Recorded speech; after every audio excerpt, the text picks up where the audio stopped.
Mainit-init na chismis. Takot ka bang mawala siya? Yan ang naging tanong kay Donnie Pangilinan ng mga mosang.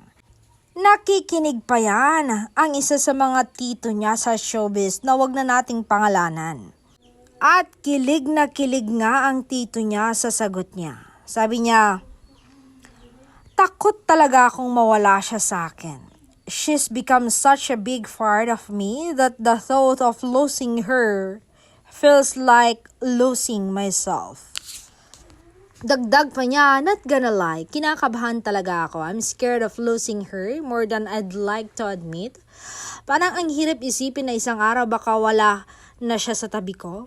Kasi paano pa ako? Paano ang araw ko kung hindi na siyang dahilan ng mga ngiti ko? Ang totoo, hindi naman ako takot sa mundo, pero kung mawawala siya, parang ang lahat ng bagay mawawalan ng saysay.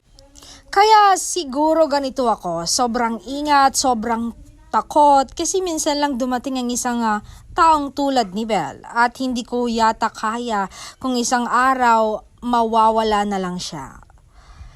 Please stay, kasi kahit anong tapang ko, iba yung takot ko na dala ng ideyang hindi na ikaw ang kasama ko.